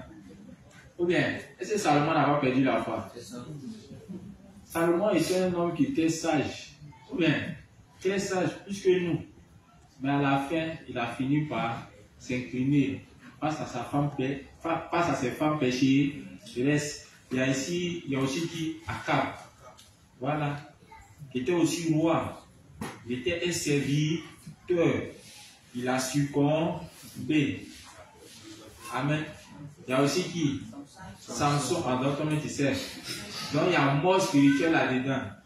Voilà. Au départ, tu peux penser contrôler la situation.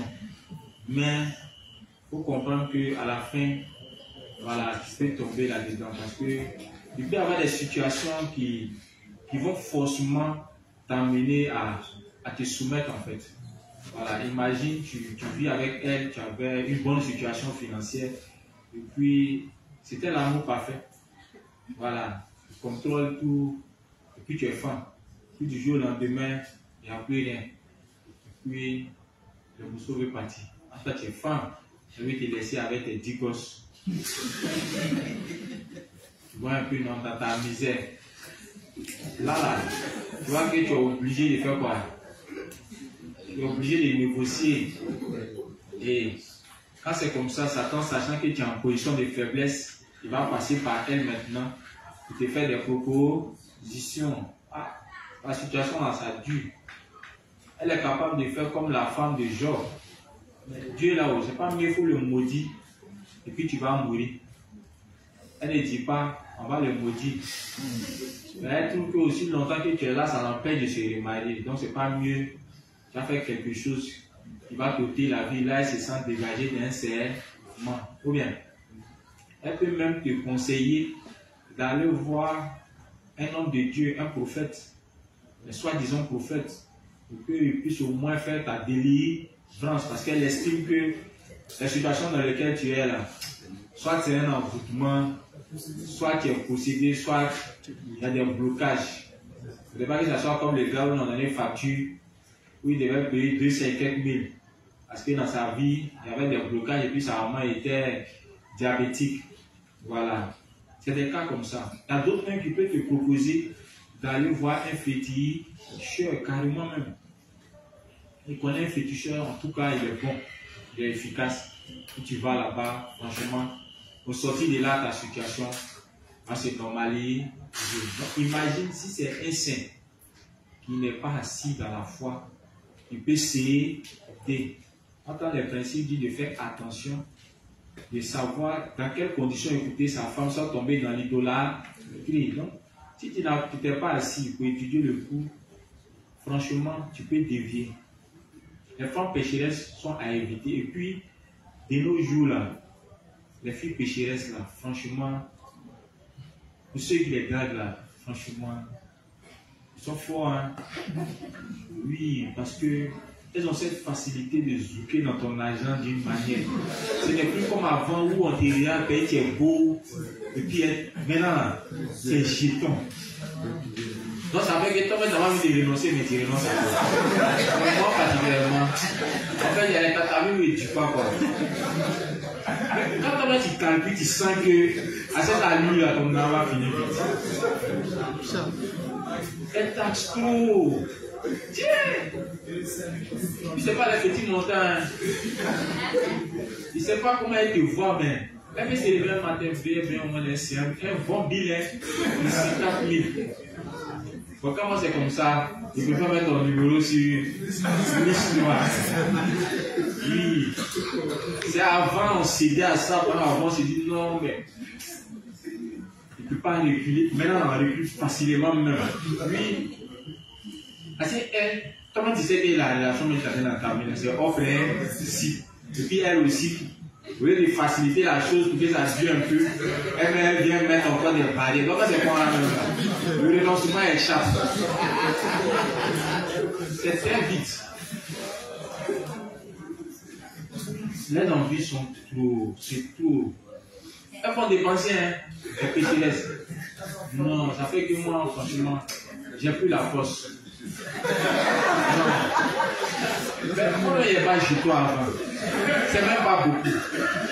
Et puis quand il calcule que bon, si il doit enlever dans les dépôts, franchement, c'est pas bon. Il renonce. Donc les gens pensent que c'est parce que bon, ils pensent que c'est parce que tu n'aimes pas. Tu aimes, mais quand tu fais des calculs, franchement, en fait, tu es obligé de te comporter comme un vieux. Sinon, c'est pas passé. Et quand tu as beaucoup, c'est là que tu ne réfléchis pas, c'est là que tu ne te rends pas compte que, franchement, la boule elle a été ruinée. Oui. Puis, dernier jour, là, Satan a tellement mis des envies dans la tête des gens aujourd'hui, ça fait que la plupart de nos jeunes soeurs, de nos jeunes frères veulent vivre comme des rois et des princes. Ils veulent tout avoir à la fois. Ils veulent tout avoir à la fois. Donc, quand tu calcules, franchement, nos soeurs juste, elles sont beaucoup avantageuses dans nos vies. C'est vrai, hein? Elles sont beaucoup avantageuses parce qu'elles, au moins, elles comprennent la situation des saints. Elles comprennent.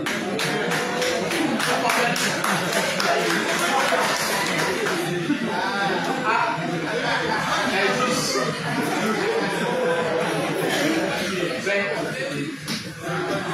Il y a pas vu ça arrive. Non, moi j'ai dit ça, c'est pourquoi on a dit, c'est juste. Si à ton niveau on ne te comprend pas, c'est toi-même qui as cherché. Vous savez pourquoi? On nous a dit, si ce n'est pas tous les justes, on prend pour mettre dans. On il faut choisir quelqu'un qui calcule dans la perspective de Dieu. Quelqu'un qui calcule dans la perspective de Dieu, c'est quelqu'un qui vit par la foi, c'est quelqu'un de compréhensif. Si elle veut vivre la justice de Dieu, elle calcule. Donc elle connaît la vie de foi. Amen. Mais si tu as pris une peau qui est mi-matrice, mi-juste, tu vas souffrir. Tu vois un peu, non? C'est l'eau et l'essence au moins qui est là, sinon le reste là, c'est matrice. Donc si on ne te comprend pas, c'est toi-même qui allais chercher ta chose. Donc tu vas assumer. Sinon, nos sœurs juives, franchement, en tout cas, moi, pour ma part, elles sont véritablement une source de bénédiction. Oui, parce qu'avec elles, c'est sans pression, quoi. Voilà, c'est sans pression. On arrive à faire avec ce qu'on a. On se comprend, non? On arrive à faire avec ce qu'on a. Et puis, un motif. Voilà. Quand quelqu'un n'est pas une pression pour toi, ça te facilite dans l'exercice de tes devoirs. Tu comprends, non?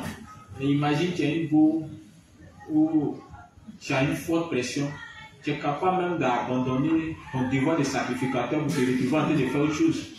Oui. Là, tu te vois en train de soulever le prix quelque part là-bas. Pas ça. Il y a un enseignement à les juges aujourd'hui, la débrouille au bois. Les problèmes sont trop.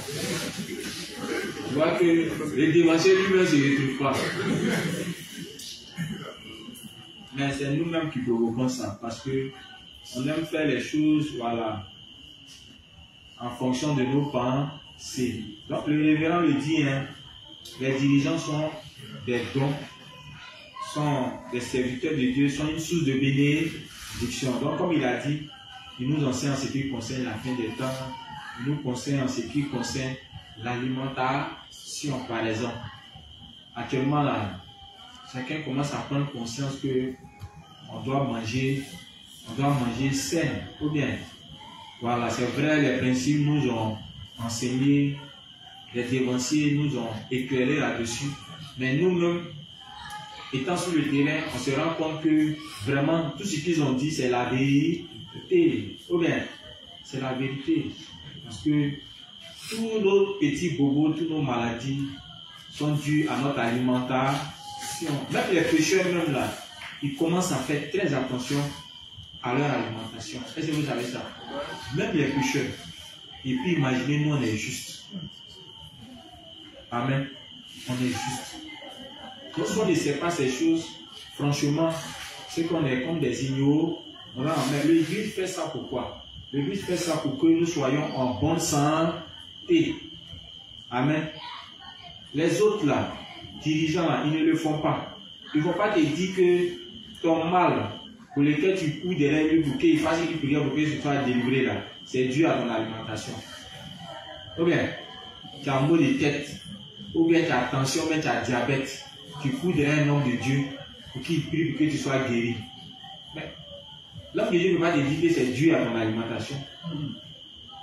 Si tu avais dit ça, et qu'il te montre comment traiter ça avec le naturel, il n'aurait même pas eu besoin de faire quoi? De te soutirer de l'argent pour faire une quelconque prière. Amen. L'Église même là met à notre disposition ces enseignements pour que nous soyons en bonne santé et prêchons l'Évangile pendant longtemps. Donc si on suit ça, c'est sûr que nous serons en bonne santé. Mais comme on est têtu, comme on aime faire les choses selon nous-mêmes et attendant de voir les conséquences avant de nous les saisir, c'est sûr que ces enseignements-là, on mettra ça encore de côté. Comment tu es juste, passe tout ton temps à manger pop, sans pourtant chercher les herbes amères. Puis tu es étonné que bon, tu as AVC ou bien tu as beaucoup. Il ne faut pas être étonné. C'est des maladies comme ça on va avoir. On n'a pas dit de ne pas manger, mais fais de ça ton quotidien. C'est sûr que là, ça va nuire à ta santé. Ou bien, puis on est là, on mange toujours gaba. Fais ce que tu veux, là, tu tues. Mais huile que les gens vont faire gaba, là, c'est quelle huile? C'est pas bonne huile. C'est lui, il vient, puis il faut mouiller. Quand on va dire, il y a ça là, est-ce que c'est bon? Ils ont pris pour oublier. Il y a une chose qui ne me plaît pas quand ils viennent manger gaba.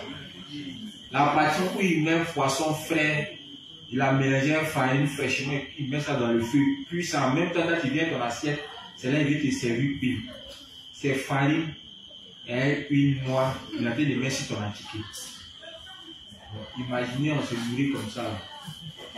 C'est normal qu'on soit en mauvaise santé. Voilà pourquoi même l'Église, même dans son élan, pour nous aider même à remédier à cela, non seulement nous enseigne à bien nous nourrir, mais va créer un cadre pour nous permettre de pouvoir bénéficier de certains avantages naturels. Comme par exemple, l'Église permet qu'on se retrouve à la plage où on peut bénéficier de combien de gens? Combien? 4 000 à la plage. Oui. Donc vous voyez ça. Quand quelqu'un qui a respiré comme on appelle ce nom d'ion, c'est sûr qu'il a respiré une bonne dose de santé. Amen. Donc on va aller en forêt, on va aller ceci, cela. Donc quand nous les justes, on voit ça, il faudrait qu'on comprenne quelle est l'intention qui est cachée derrière. Dernièrement, on allait à 13 villes, on allait jouer ballon avec les inspecteurs et autres. C'était intéressant. Ou bien, on a eu l'occasion au moins de courir un peu. Vous imaginez courir pendant peut-être quelques minutes. Est-ce que vous savez le bien que ça apporte à notre organisme? C'est une grâce. Mais l'Église crée ces conditions-là pour qu'au moins les gens arrivent au moins à se divertir, à déstresser. Tout ça, ça contribue à notre santé. Amen. Donc on a besoin de savoir ça. Sans oublier, il y a l'inspecteur Hassan qui est passé avant moi pour nous expliquer sur Satan.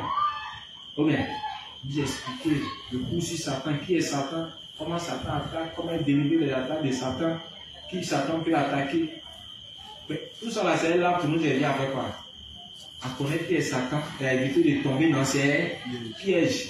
Bon, imaginez que l'inspecteur n'est pas passé ici pour nous donner toutes ces informations sur Satan. On est nombreux ici même là qui avons été des disciples de Satan à un moment donné, sans même s'en rendre compte. Ou bien, aujourd'hui là, on est nombreux à comprendre maintenant que tel ou tel comportement, c'est Satan qui se retrouve derrière. Ou bien, et ça nous évite de tomber dans ces pièges. Amen. Les apôtres même, ils savaient ça. Ils parlaient des traits enflammés de Satan. Ils disaient de les connaître. Et c'est tout ça qu'on est venu expliquer là, les traits enflammés de Satan. Moi, si tu ne le connais pas, tant même qui est juste, tu peux être son disciple, tu peux être son serviteur. Je ne sais pas qu'il y a des gens qui sont dans l'église même là, ils sont serviteurs de Satan. Ils sont là. Puisque tout ce qu'ils font, ça va dans les intérêts de qui? De Satan. Et ces gens-là finissent tôt ou tard par perdre la foi. Amen. Donc faisons très attention. Comprenons que nos dirigeants sont très importants dans nos vies. Amen. Et que s'ils ne sont pas là, c'est la mort spirituelle à suivre. Donc on voit qu'à travers tous les thèmes, tous les enseignements, toutes les instructions qu'ils nous donnent, on remarque que toutes ces choses sont une source de bénédiction qui nous communique. Amen. Donc, raison pour laquelle il est important pour nous de les accepter, de nous laisser diriger par eux, de nous laisser gouverner par eux. L'esprit dans lequel ils nous gouvernent, l'esprit dans lequel ils nous dirigent, ce n'est pas dans un esprit de domination. Amen. On a compris. Ce n'est pas dans un esprit de domination. Mais c'est dans un esprit de... C'est dans un esprit d'amour. Amen. C'est une manière de nous aimer. Quelqu'un qui aime, il fait quoi? Il donne, sans pour autant attendre quelque chose en retour. Après, on est ici. Est-ce qu'on a pour habitude de donner quelque chose à nos dirigeants? On les donne rien, c'est toujours eux qui font pour nous.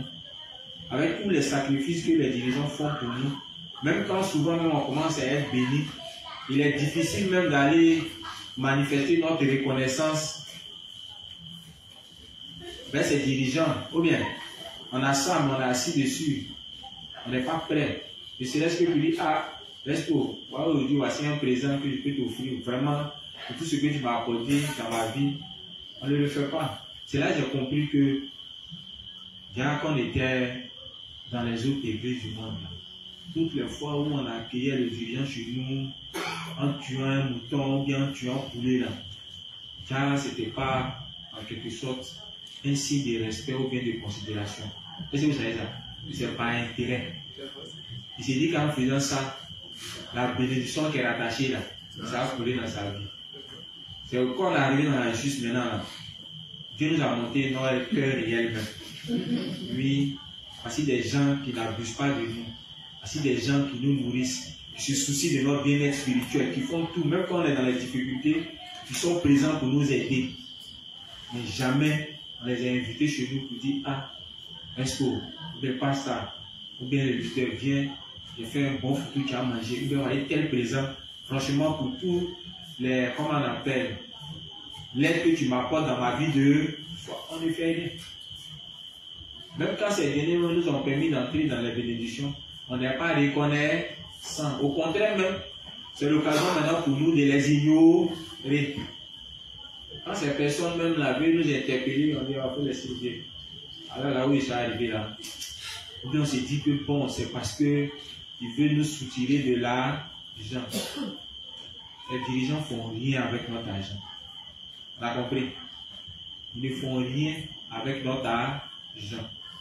Même quand ils nous interpellent au sujet de notre manière d'utiliser ou bien de dépenser notre argent, c'est parce qu'ils remarquent que notre manière de le faire n'est pas conforme aux volontés de Dieu et que plus tard, il peut avoir des conséquences.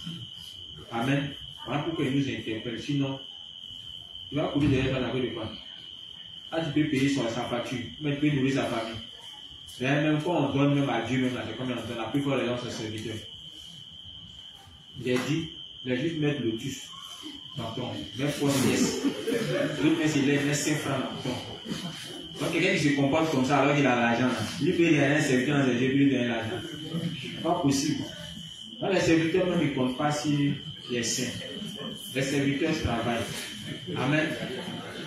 Ils peuvent faire des travaux manuels pour se prendre en charge. Amen. Tout leur objectif, c'est de faire le tour haut. C'est tout. Amen. Ils ont ce droit-là. Mais ils ne veulent pas profiter de ça. Parce que tout comme Paul l'a dit, il ne faudrait pas que ça soit un obstacle. On a compris. Voilà. Sinon, ils ont ce droit-là. En tant que sacrificateur, en tant que dirigeant, ils ont ce droit-là. Si nous nourrissons, si on commence à être bénis, ils ont ce droit-là de vivre de nos biens. Mais ils ne font rien avec ça. Parce qu'on se connaît les justes. Si on dit à un juste tout à l'heure, au cotiser, au payer ça, des claques, on commence à bouder. Oui, on commence à bouder.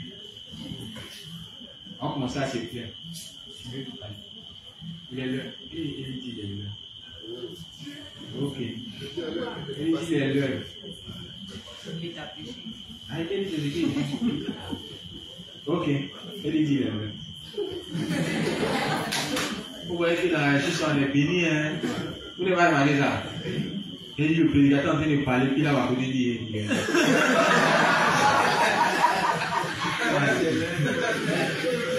Ou bien. On est béni, ou bien. Ça va parler. Au lieu de t'arrêter devant l'homme de Dieu, c'est Amen, la justice. Donc, il est là, la justice. Donc, on va arrêter. Voilà.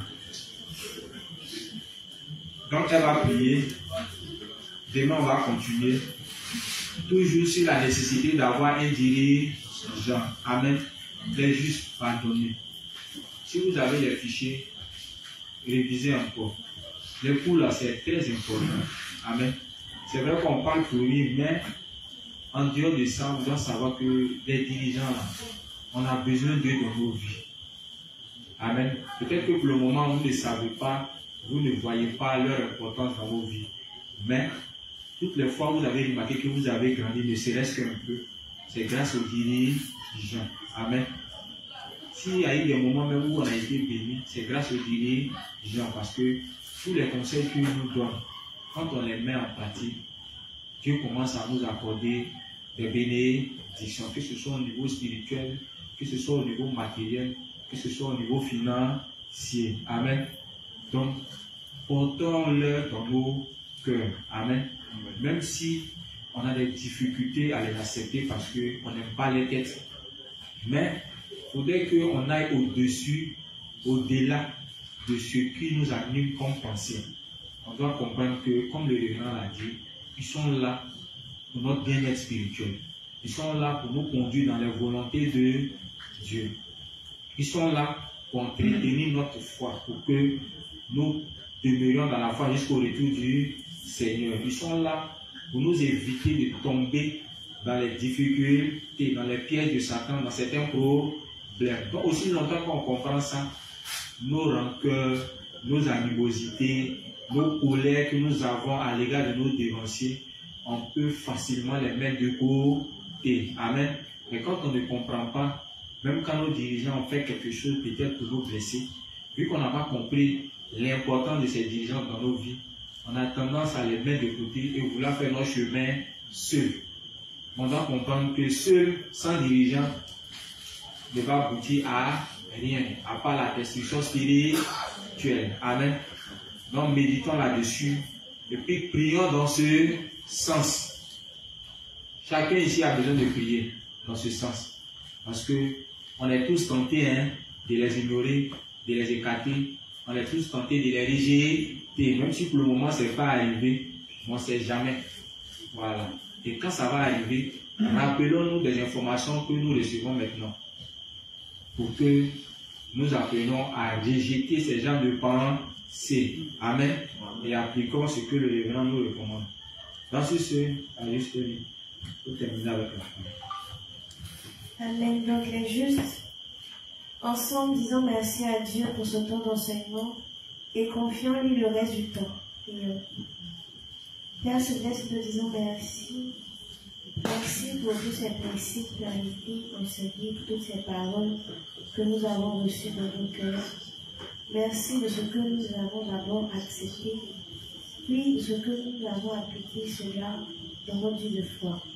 Merci Seigneur de ce que je nous ai fait comprendre l'importance de l'Église et des serviteurs pour notre survie sur la terre. Merci Seigneur parce que tu as pris soin de nous tout le reste du temps. Tu nous as accompagnés chacun ici présent à la maison sain et sauf. Tu nous as permis d'avoir à manger et surtout tu nous as donné la force, la santé, les moyens et la nécessité dans le cœur d'être unis le reste de la semaine. Merci Seigneur car nous savons que tu nous as exaucés. Au nom de Jésus-Christ, nous avons prié. Amen.